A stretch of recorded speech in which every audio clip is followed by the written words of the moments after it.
सभी साथियों को प्यार भरा नमस्कार। मैं आपका दोस्त सुनील कालवा एक बार फिर हाजिर हूं आप सभी के सामने एक नई क्लास लेकर। दोस्तों, ड्राइंग टीचर की स्पेशल क्लास के अंदर आज हम पढ़ने वाले हैं अप्लाइड आर्ट के तहत CMYK कलर और RGB कलर है जो हैं, और प्रिंटिंग के कुछ परिभाषिक शब्द उनको आज हम देखने वाले हैं। कलर से एक दो बार एग्जाम में प्रश्न पूछे भी गए हैं। जैसे आगे आपके सामने एक प्रश्न दिया है, मैंने आज आपके लिए एक प्रश्न लिया है। यदि RGB रंग संयोजन R255, G255, B255 है तो इससे कौन सा रंग प्रदर्शित होगा? तो सही उत्तर दे रखा है सफ़ेद। ये कैसे बनता है, आज हम इस प्रश्न का उत्तर भी इस क्लास में जानेंगे। तो पूरी क्लास जरूर देखिएगा, तभी आपको इसका उत्तर समझ में आएगा। सबसे पहले लेते हैं हम प्रिंटिंग कुछ परिभाषिक शब्द। नाम मिलता है, हमने पिछले जो क्लास पढ़ी थी उसके अंदर नाम पढ़ा था हमने LPI, लाइन प्रति इंच। ये क्या होता है, कोटेड पेपर को प्रिंट करने के लिए 200 से 175 LPI का इस्तेमाल किया जाता है। LPI यानी लाइन प्रति इंच। ये जो 1 प्रति इंच का क्षेत्रफल है, इसके अंदर कितने लाइनें ऐसे लगती है प्रिंटिंग के समय, उसी को मापना है, उसी की गणना LPI कहलाता है, लाइन प्रति इंच कहलाता है। और जो अनकोटेड पेपर है को प्रिंट करने के लिए 150 से ज़्यादा LPI का इस्तेमाल किया जाता है। मैंने पिछली बुक में पढ़ा था तो वहाँ हमने ये देखा था कि जो कोटेड पेपर है वहाँ 120 से 150, कोटेड पेपर के लिए 120 से 150 LPI का इस्तेमाल बता रहे थे, और जो अनकोटेड है उसके लिए 150, उसके लिए 85 से लेकर 133 LPI था। यानी दोनों के अंदर एक ही बात कॉमन मिलती है हमें कि जो कोटेड पेपर है उसके लिए हमें ज़्यादा LPI चाहिए और अनकोटेड पेपर के लिए उसकी तुलना में कम चाहिए। तो इस बात को ध्यान रखिए, कन्फ्यूज़ ना हो। एग्ज़ाम में अगर आपके सामने ये वाले ऑप्शन मिलते हैं तो ये सही होंगे, ये अगर नहीं होते हैं तो लगभग एक कोटेड पेपर के लिए 120 से लेकर 150 हो जाता है, और अनकोटेड है उसके लिए 85 से लेकर 133, यानी 150 से कम वाला LPI के अंदर होगा। LPI होता है अनकोटेड में, और 150 से ऊपर या 200 तक जो होता है वो कोटेड पेपर के लिए LPI इस्तेमाल होती है। ज़्यादा LPI पर प्रिंट करने से साफ छवि मिलती है, यानी जितना ज़्यादा LPI आप इस्तेमाल करते हैं उतनी ही फ़ोटो में क्लियरिटी आती है। 150 LPI पर प्रिंट करने पर हाफ टोन डॉट साफ दिखते हैं, यानी जब आप 150 LPI पर प्रिंट करते हो तो वहाँ पर आपको हाफ डॉट्स जो है बिल्कुल साफ दिखते हैं। ये हाफ टोन डॉट्स क्या होते हैं, प्रिंटर के लूप के नीचे, लूप एक इनका टूल्स होता है, सॉफ्टवेयर प्रोग्रामिंग टूल है कंप्यूटर के अंदर, प्रिंटर के अंदर एक लूप उसके अंदर दिखता है। उसका काम होता है लूप का, जैसे पैटर्न बनाना, के डेटा है उनका इनपुट करना।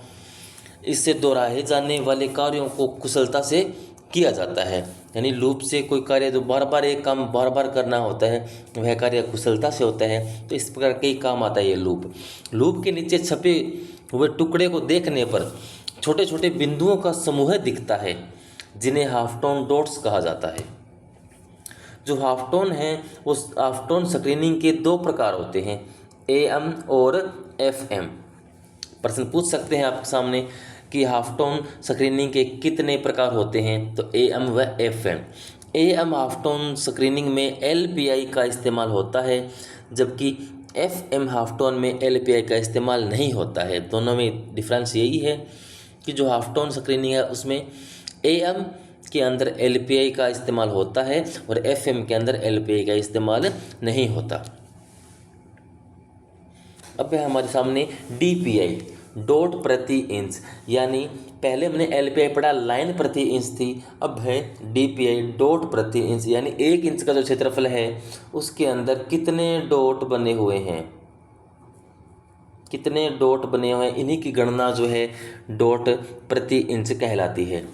DPI जो है प्रिंट मीडिया में इस्तेमाल किया जाने वाला माप है। वो जो DPI है प्रिंट मीडिया में इस्तेमाल किया जाता है। प्रिंट मीडिया यानी जो आप जैसे खबरें छपती है, जैसे अखबार है, पोस्टर है, बैनर है, जिनको मीडिया की तरह जो अपने समाचार फैलाने में काम आते हैं, वो इस तरह की जो प्रिंट करना होता है तब DPI का इस्तेमाल करते हैं। जो LPI था वह फ़ोटो वगैरह निकालने में काम आता है। DPI जो है पिक्सल प्रति इंच या PPI से मिलता जुलता होता है, लेकिन इसका इस्तेमाल आमतौर प्रिंट मीडिया में किया जाता है। यानी इस बात को ध्यान रखें, जो DPI है इसका इस्तेमाल प्रिंट मीडिया में यानी अखबार छपने जैसे कार्यों में किया जाता है। DPI बढ़ाने से छवि बेहतर नहीं दिखती, यानी जब DPI बढ़ाओगे तो छवि बेहतर नहीं दिखती, बल्कि फाइल का आकार बढ़ जाता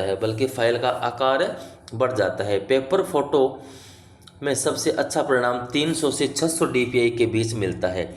यानी जब आप कोई न्यूज़पेपर वगैरह छापते हो, उसके अंदर जब फोटो छापते हो कोई, तो वहाँ पर आप DPI का इस्तेमाल करते हैं, और DPI का क्या साइज़ रहता है, 300 से लेकर 600 DPI का इस्तेमाल किया जाता है, जिसका अच्छा परिणाम देखने को मिलता है। तो ये था आज अपना DPI। इसके बाद है PPI, पिक्सल प्रति इंच। PPI यानी पिक्सल प्रति इंच। स्क्रीन रेजोल्यूशन का मतलब है कि स्क्रीन पर कितने पिक्सल प्रदर्शित किए जा रहे हैं। कई बार हम देखते हैं कि स्क्रीन कैसी है, जैसे कंप्यूटर की स्क्रीन है, मोबाइल की स्क्रीन है, ये स्क्रीन कैसी है, तो उसका मतलब होता है कि उस स्क्रीन के अंदर कितने पिक्सल हमें दिखाई दे रहे हैं। इसे आमतौर पर चौड़ाई गुणा ऊंचाई के रूप में देखा जाता है। यानी इसकी चौड़ाई और इसकी ऊंचाई क्या है, इसके रूप में इसको देखा जाता है। स्क्रीन क्षैतिज रूप से 1920 पिक्सल और लंबवत रूप से 1080 पिक्सल प्रदर्शित करती है। जो स्क्रीन होती है हमारे सामने, वह क्षैतिज रूप यानी ये वाला जो रूप है वह 1920 पिक्सल का होता है, और जो ये लंबवत है वह 1080। इस प्रकार जो स्क्रीन हमारे सामने प्रदर्शित होती है, 1920 गुणा 1080 पिक्सल का मतलब ये हो गया कि आपकी इसकी क्षैतिज है चौड़ाई वो कितनी होगी, और इस तरह ऊंचाई है वह कितनी होगी, कितने पिक्सल में होगी, इसको देखते हैं। कुछ लोकप्रिय स्क्रीन रेजोल्यूशन जो है हमारे सामने है, जैसे फुल हाई डेफिनेशन या HD क्वालिटी। जिसे आप HD क्वालिटी कहते हो कि ये फ़ोटो बिल्कुल HD क्वालिटी में है, तो HD क्वालिटी है उसके अंदर कितने पिक्सल होते हैं, तो वहाँ होते हैं 1920 गुणा 1080 पिक्सल। यानी 1920 गुणा 1080 पिक्सल का जो फ़ोटो आपको कंप्यूटर की स्क्रीन पर, मोबाइल की स्क्रीन पर दिखाई दे रहा है, उसका मतलब है HD क्वालिटी का है। तो आपको सामने प्रश्न पूछ सकते हैं HD क्वालिटी जो है उसका स्क्रीन रेजोल्यूशन कितना होता है, या उसके अंदर कितने पिक्सल होते हैं। तो HD क्वालिटी के अंदर 1920 गुणा 1080 पिक्सल होते हैं। उसके बाद है 4K, जिसे कभी कभी अल्ट्रा HD भी कहते हैं।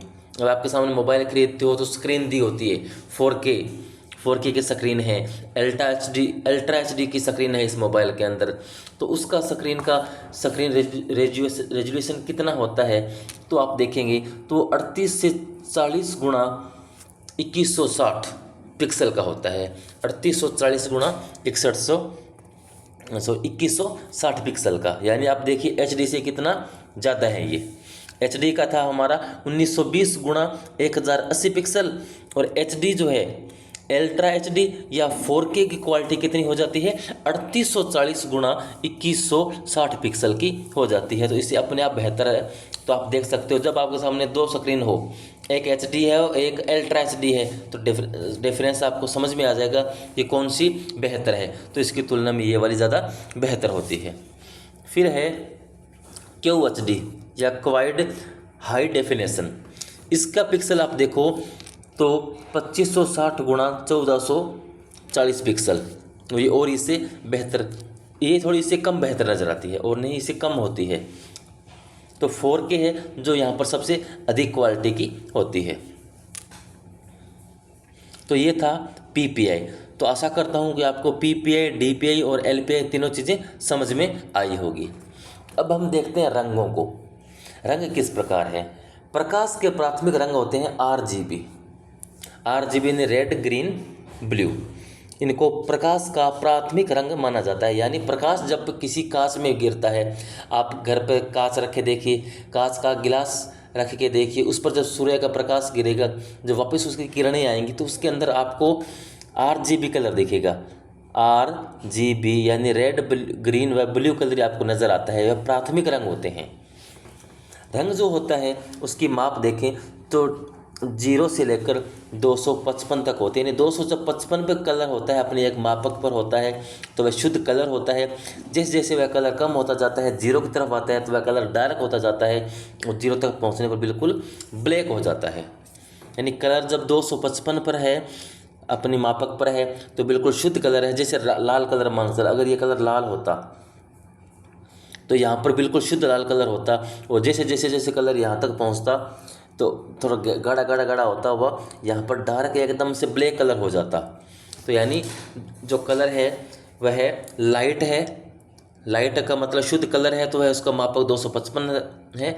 और जैसे उसका अंक उसके कम कर दोगे तो वह डार्क होता हुआ बिल्कुल डार्क, बिल्कुल ब्लैक हो जाएगा। यानी वह कितना हो जाएगा, 0 हो जाएगा, कलर यहाँ पर ख़त्म हो जाएगा, क्योंकि ब्लैक होने के बाद कोई कलर बचता ही नहीं है। सभी कलर ऐसे हैं। जैसे नीला है, अगर 255 है, अगर नीला कलर यहाँ पर 255 पर है तो वह शुद्ध नीला कलर है।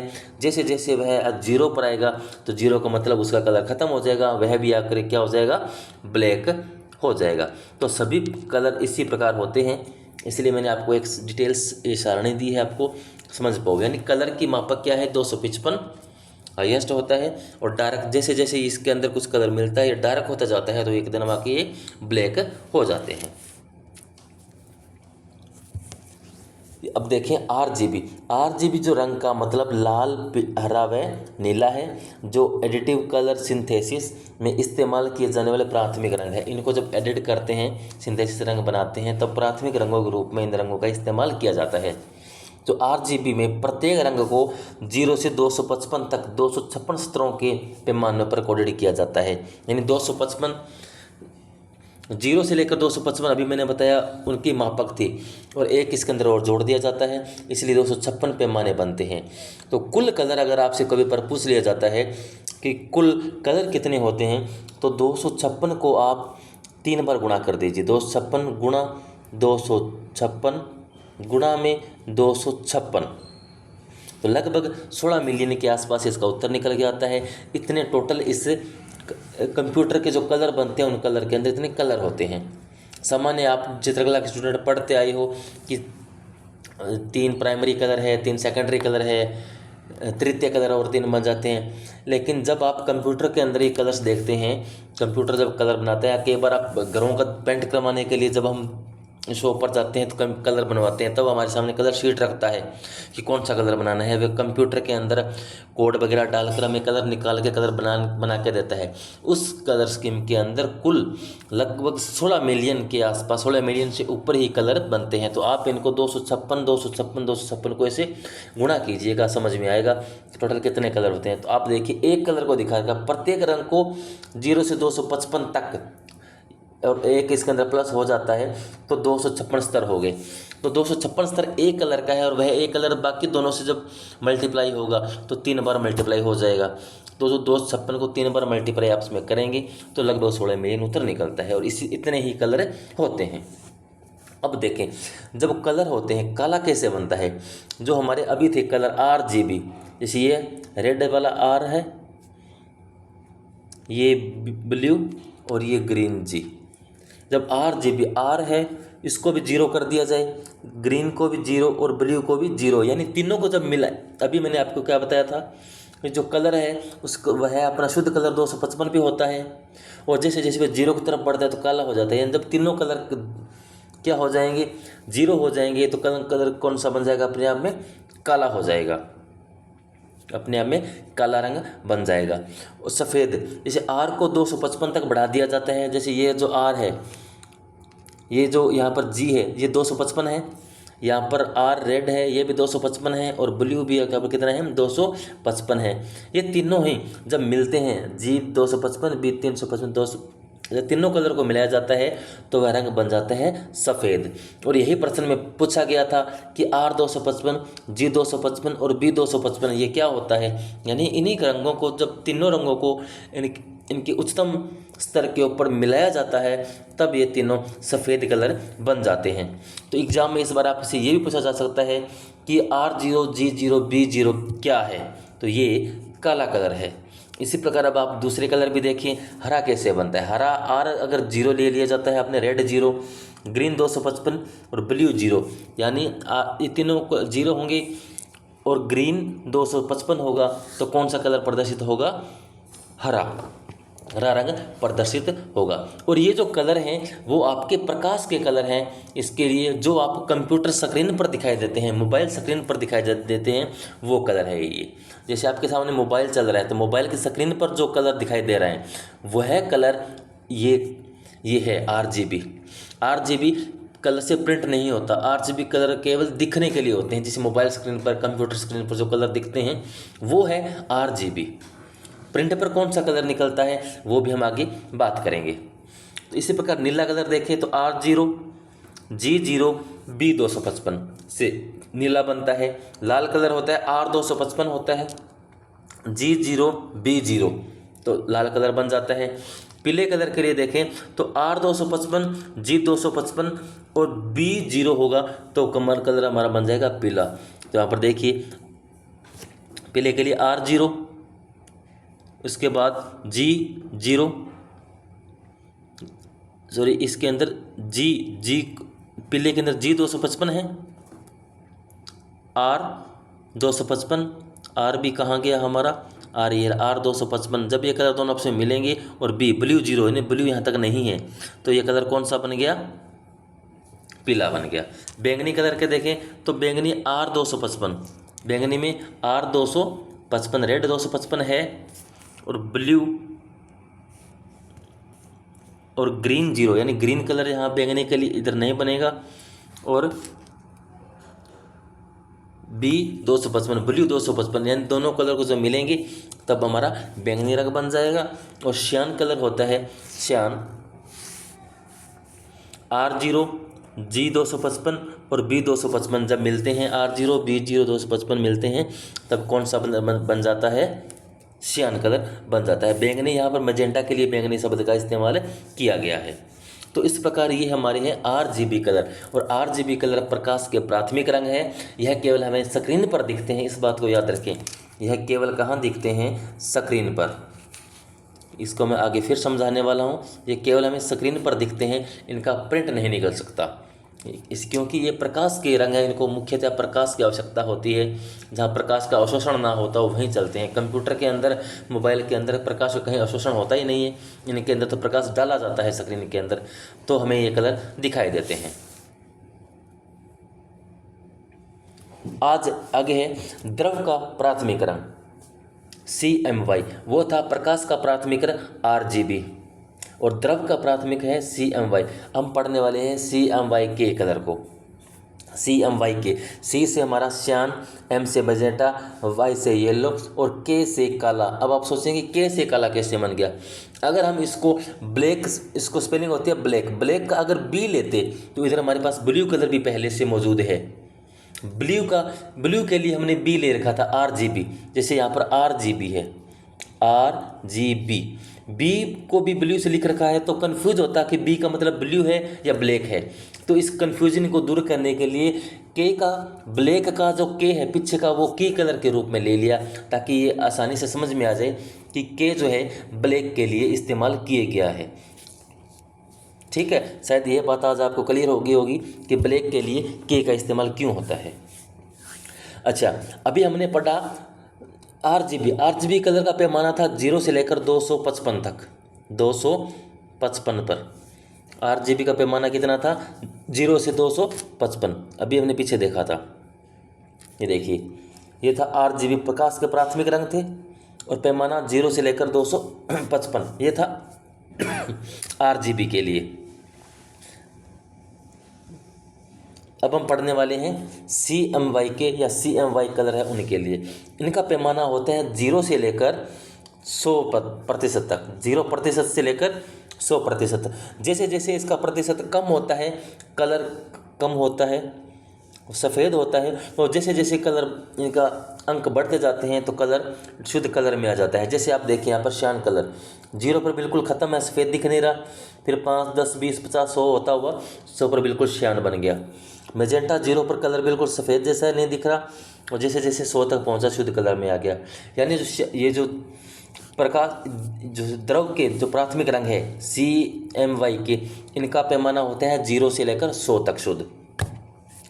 RGB का उपयोग करते हैं डिजिटल सामग्रियों में। अभी हमने पढ़ा डिजिटल सामग्रियाँ यानी मोबाइल है, कंप्यूटर स्क्रीन है, जो स्क्रीन आपको सामने दिखाई देती है उसके अंदर जो प्रकाश नज़र आता है वो होता है RGB तकनीक के तहत बनने वाला कलर, क्योंकि वहाँ प्रकाश की आवश्यकता होती है, उस स्क्रीन के अंदर प्रकाश होता है, वहाँ प्रकाश पैदा किया जाता है, तो वहाँ पर आपको कलर ये आसानी से दिखते हैं।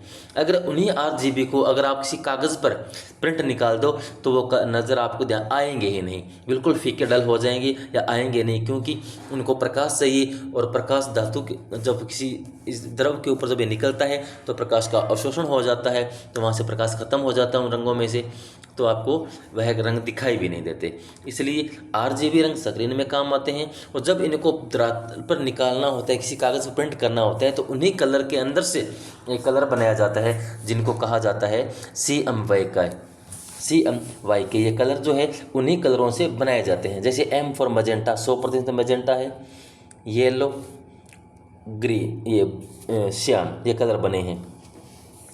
और जैसे यहाँ पर आप सामने देख रहे हो G100 और B100 बनने से ग्रीन कलर बन गया है ना, तो इन्हीं कलर को बनाने से बनता है। और जब ये CMY के यानी ग्रीन, ये आपके सामने जो कलर है, इन सब कलर एकदम से मिल जाते हैं, तब ये आपका क्या हो जाता है, ब्लैक हो जाता है। शुद्ध शो कलर पे मिलेंगे तब ये क्या हो जाएंगे, ब्लैक हो जाएंगे। यानी मैजेंटा, श्यान और येलो, ये 3 कलर थे हमारे पास, मैजेंटा, श्यान और येलो। तीनों अपने शो कलर अपने उच्चतम पैमाने पर जब जाकर तीनों मिक्स होते हैं, मिलाते हैं, तब हमारा बन के आता है ब्लैक, जो बीच में आपके सामने दिया हुआ है। जब 2-2 कलर मिलते हैं तो एक अलग कलर और निकल जाते हैं। तो इस प्रकार ये आपके कलर बनते हैं। तो आशा करता हूँ चीज़ समझ में आई होगी। देखिए यहाँ पर आप देखिए, जैसे RGB का उपयोग डिजिटल सामग्रियों में होता है, जबकि CMY के जो कलर है उसका उपयोग मुद्रण अनुप्रयोगों में किया जाता है। यानी जितने भी प्रिंट निकलते हैं, मुद्रित होकर बाहर आते हैं, चाहे अब अखबार छप रहा है, किताबें छप रही है, फ़ोटो बाहर प्रिंट हो रही है, उन सब प्रिंटिंग के लिए आपके सामने यूज़ किया जाता है CMY के कलर को, और मोबाइल स्क्रीन के लिए इस्तेमाल किए जाते हैं RGB कलर को। तो प्रश्न आपके सामने पूछे जा सकते हैं कि मोबाइल स्क्रीन के लिए कौन से कलर यूज में होते हैं, या प्रश्न ये पूछे जा सकते हैं कि प्रकाश के प्राथमिक रंग कौन से हैं या द्रव के प्राथमिक रंग कौन से हैं। प्रश्न आपसे ये बन सकता है कि CMY के अंदर जो K है, इसका कौन सा रंग के लिए K इस्तेमाल होता है। तो इसके अंदर इस क्लास से आपके काफ़ी प्रश्न बन सकते हैं। पिछले बार भी एक प्रश्न आया है जिसको मैंने आपके सामने लिया है, और आपको शायद वह प्रश्न क्लियर हो गया होगा। अगर हम चलते हैं उसी स्लाइड पर एक बार फिर वापस, तो अब देखो इस प्रश्न का प्रश्न क्या है। RGB 255, R255, G255, B255 का कलर हमारा हो गया सफ़ेद, जो हमने अभी पढ़ा था। अगर यही सब 0 0 0 हो जाएंगे, ये 0 ये 0 ये 0, तो कलर कौन सा हो जाएगा, काला हो जाएगा। उसी प्रकार इनका मापक हरा, काला, पीला, इनको आप देख सकते हो। हरे के अंदर क्या था हमारा, ग्रीन था, इसको था 255 और बाकी 0 0 हो जाएंगे। काले के अंदर सभी 0 0 हो जाएंगे, और जो पीला था इनका भी आप मिक्स करके अगर देखें तो पीले के लिए देखें तो पीले के अंदर R255 होता है, ब्लू इसमें G255 होता है, और जो ब्लू है वह 0 होता है, इससे पीला कलर बन जाता है। और सफ़ेद के अंदर तीनों ही 255 सतर पे हो जाते हैं, तब सफ़ेद बनता है। तो आशा करता हूँ ये क्लास आपको पसंद आई होगी, समझ में आई होगी। एक बार समझ में नहीं आई तो प्लीज़ 2 बार देखिएगा। यहाँ से आपके DSSB के अंदर प्रश्न अवश्य आएंगे। काफ़ी महत्वपूर्ण क्लास है। सभी को श्री आर्ट एजुकेशन चैनल देखने के लिए बहुत बहुत धन्यवाद। अगर आपको मेरी क्लास पसंद आई है तो प्लीज़ सब्सक्राइब कीजिए, अपने दोस्तों को शेयर कीजिए। अगर कुछ चीज़ पूछना हो तो कमेंट करके पूछिए। पढ़ते रहिए, मस्त रहिए। धन्यवाद।